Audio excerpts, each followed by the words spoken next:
¿Qué es lo que pasa? Gente del buen saber, en este video te estaré presentando la placa base MSI MPG Z590 Gaming Plus.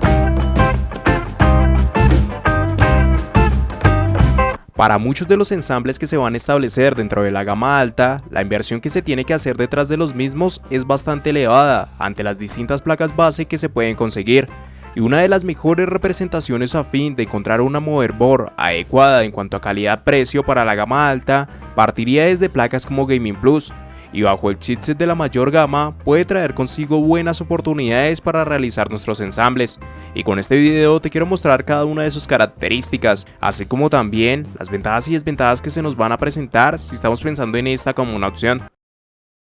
Y recuerda pasarte por el enlace de la descripción, donde estarás encontrando los mejores precios para esta placa base, desde Amazon y de una forma segura. Pásate.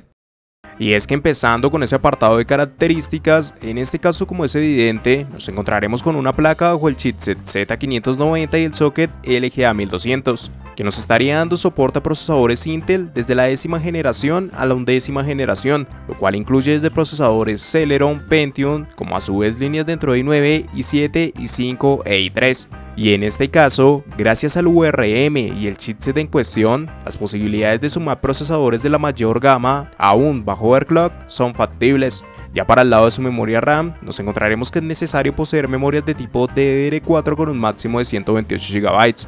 por lo cual se debe disponer de un máximo por módulo de 32 GB. En relación con su frecuencia, por el chipset implementado se limita hasta los 2933 MHz en caso de contar con procesadores dentro de la 10ª generación. Para la 11ª generación, esta frecuencia sin modificaciones llegaría hasta los 3200 MHz, y este sin modificaciones a su vez lo tienes que tener presente, ya que estaremos contando con el soporte ante perfiles XMP, a través de los cuales podemos llevar estas frecuencias hasta los 5333 MHz, aunque este tipo de frecuencias serían alcanzadas a partir de ciertas configuraciones. Por ejemplo, para llegar a estos 5333 MHz se debe hacer desde la implementación de un solo DIN y en single rank. Un DIN, pero en dual rank, ya reduciría esta frecuencia a los 4700 MHz.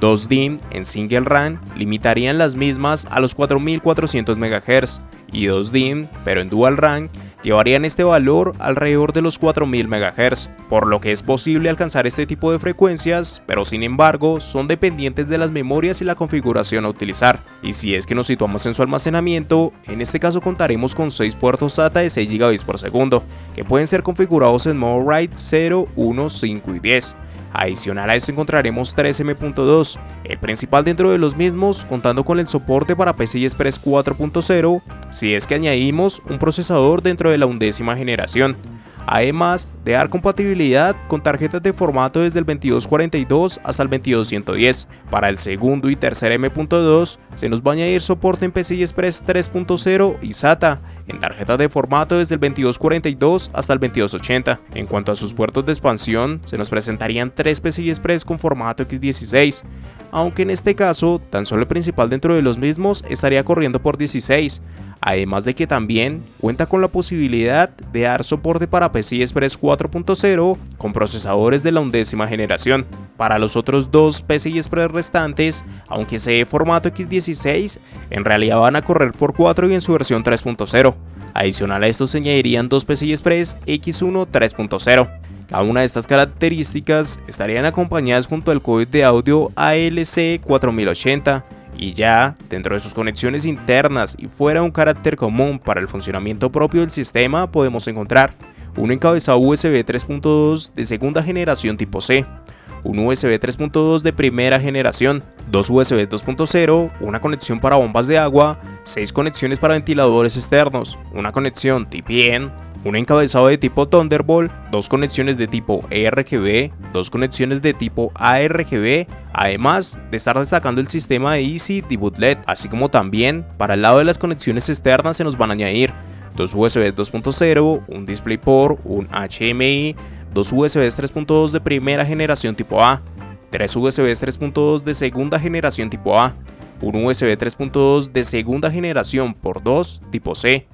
una conexión RJ45 de 2.5 GB, una conexión para audio óptico, 5 conectores de tipo jack así como también se va a estar destacando la utilidad Flash BIOS Button. Ya por último, nos encontraremos con un diseño de 15 fases de alimentación que estarían completamente recubiertos por una disipación pasiva. Cada uno de estos apartados serían las características representadas por esta placa en un formato de tipo ATX, y como en muchos de los modelos Gaming Plus, se establece una motherboard que da los primeros pasos hacia la gama alta en el chipset en cuestión que se le determina, en este caso bajo avances a partir del VRM y los añadidos extra como disipación en M.2 o hasta una tercera conexión de este tipo. No se describe como tal lo mejor que se puede encontrar en la industria desde las distintas características manejadas, pero sí excelentes posibilidades para la gama alta, aún planteando overclock, y bajo un precio que, aunque es alto en referencia a otro chipset, sigue permitiendo dar reducciones desde aquellos modelos de la gama superior. Aunque de igual manera, si esta opción no te llega a convencer por las características o precio planteado para la misma, en la descripción vas a encontrar un enlace con más posibilidades en placas base que se van a ajustar mejor a lo que tengas en mente.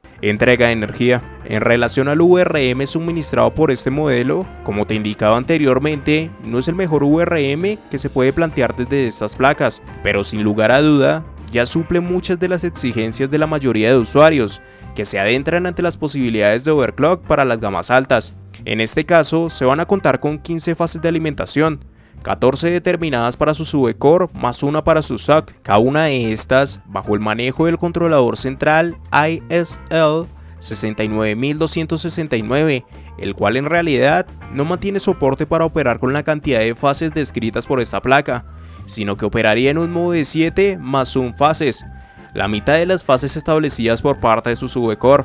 y lo que a su vez nos va a establecer el que no se va a añadir un diseño directo para la construcción de este VRM, optando como frecuentemente se ha hecho en múltiples placas por diseños a partir de potencia dividida o de real dividido, lo que permite crear intermedios entre el controlador central y la tapa, bastante similar a lo que se puede hacer con un diseño con dobladores, sobre todo ante sincronización. Con esto consiguen que una única señal que parte del controlador central pueda ser gestionada por dos etapas y no por una, como habitualmente se hace con un diseño directo. De aquí precisamente es donde salen las 7 fases adicionales que no se comprenden dentro del manejo del controlador central, y dando en cierta medida validez a la cantidad de fases que se presentan en su subcore. Esto sigue siendo peor que un diseño directo, aunque sin embargo, por la cantidad de fases añadidas y por la reducción de precio, al no incluir un controlador central de mayor capacidad, da finalmente buenos resultados a pesar de no ser el mejor diseño en el mercado.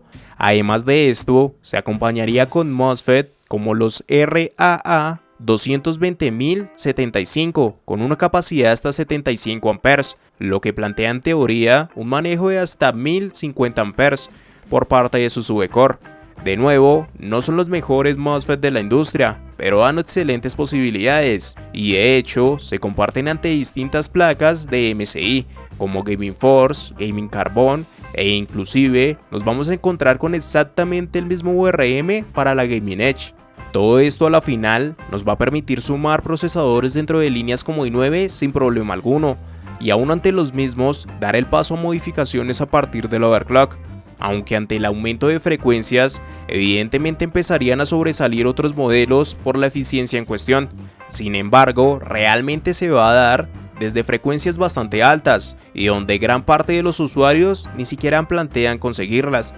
por lo que el escalar hacia líneas superiores sea por factores en conjunto con otras características o querer overclock en gran escala. Y así como cada una de estas características nos plantean una placa base con muy buenas prestaciones para realizar nuestros ensambles, de igual manera al reconocer aquellas ventajas que nos puede plantear es un apartado fundamental, por lo cual estos serían algunos de esos puntos que jugarían a su favor. Desde esta placa ya se van a establecer una gran cantidad de mejoras tanto a partir de la conectividad suministrada como el VRM en cuestión manejado, y donde resaltan apartados como por ejemplo el que ya se añada la placa 3M.2 y que cada uno de los mismos cuente con la respectiva disipación para las unidades que se estén añadiendo. Y en relación a esto, también destaca el salto a PCI Express 4.0, incluido desde su M.2 principal hasta su PCI Express X16 principal, además de a su vez dar reforzamiento en este PCI Express X16 e inclusive otros dos PCI Express con este formato. Para el lado de la conectividad en internet, ya se suministran conexiones a RJ45 de 2.5 GB. Para el audio, se nos va a añadir uno de los códecs de audio más recientes para estas placas, como lo sería el ALC4080. En cuanto a la conectividad para USB tipo C, se incluyen conectores desde su backplate y a través de encabezados internos en la placa, ambos también ante las versiones más actuales para estas conexiones, además de encontrarse utilidades flash BIOS para el cambio de la BIOS aún sin un CPU en el sistema. Ya se añaden conexiones para Thunderbolt en caso de requerir tarjetas externas con estos fines. Para el lado de la personalización, se cuenta con el estándar de 2 conexiones de tipo ARGB y 2 de tipo eRGB, además de sumar apartados como el sistema de Easy Debug LED para la identificación de problemas. Aparte de esto, se pueden seguir destacando más características. Sin embargo, por la gama en cuestión, pues serían aspectos hasta cierta medida normales. En cuanto al VRM, al establecerse dentro de una gama intermedia, va a crear dos factores. Por un lado, un apartado positivo, ya que logra superar lo planteado por B560 y muchos de los modelos de entrada en Z590, y dar las posibilidades de sumarnos a procesadores de la gama alta.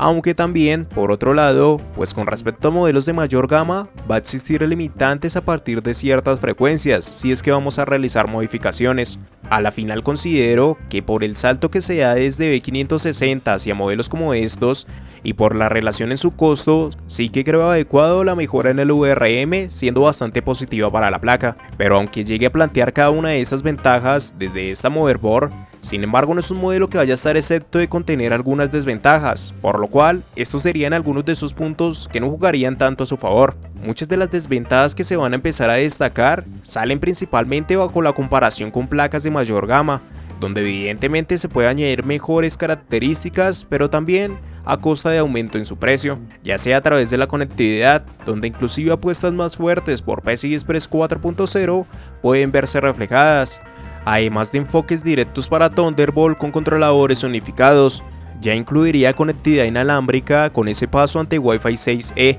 o por otro lado un VRM establecido plenamente para overclock en gran escala, y donde a su vez empieza a jugar a desfavor el que no se dé tantos avances desde las bases que se pueden determinar en B560 por un costo más reducido, ya que si realmente miramos los topes de gama pertenecientes a B560, pues lo único que va a sobresalir desde esta placa sea a fin de su VRM, y va a ser solo este el justificante para dar el paso hacia esta motherboard, por lo que su precio se ve condicionado tan solo por este añadido extra, y dependerá de cada usuario para determinar qué rango de importancia se le va a poder dar. La cuestión con esto es que pueden provenir mejoras desde otras placas base, sin embargo van a ser dependientes ya sea del costo o a partir del sacrificio de otras características. Por otro lado, también mantienen problemas con anchos de banda compartido entre conexiones, ya que el tercer PCI Express con formato X16 comparte ancho de banda con el segundo M.2, y es que si añadimos una unidad a este M.2 se va a deshabilitar el segundo PCI Express con formato X16, además de que el tercer M.2 también compartiría ancho de banda con los puertos SATA 5 y 6, ante lo cual si usamos una unidad de tipo SATA en este tercer M.2 se van a deshabilitar los puertos SATA 5 y 6, siendo un factor dependiente de aquellos componentes que sume cada usuario. En conclusión, para esta placa, lo cierto es que se incluyen muy buenas características, tanto desde el lado de la conectividad, añadidos extra y sobre todo su VRM, donde se da como una excelente alternativa precisamente para la gama alta y el paso para el overclock con la misma, además de un precio que si bien con respecto a otros modelos puede ser bastante alto, tampoco llega a ser excesivo, y probablemente su único inconveniente surja desde las placas en la gama alta para B560, y donde se crea esa reducción en el costo a cambio de VRMs y posibilidades de overclock más limitadas, pero sin llegar a ser malas, y bajo el resto de aspectos donde inclusive sí que pueden presentar hasta una conectividad inalámbrica por costos más bajos. La cuestión es que no es una mala placa sin lugar a duda, pero también se debe tener en cuenta que si no es importante el overclock o aquellas mejoras en VRM, pues sería mejor reducir los costos e irnos ante B560 y las alternativas que surgen para la gama alta, por lo que es recomendable precisamente si es que vamos a escalar a i9 y realizar overclock. Por debajo de esto, o si no es necesario overclock, B560 va a ser una mejor alternativa. Y recuerda, pásate por el enlace en la descripción, donde estarás encontrando los mejores precios para esta placa base, desde Amazon y de una forma segura. Pásate.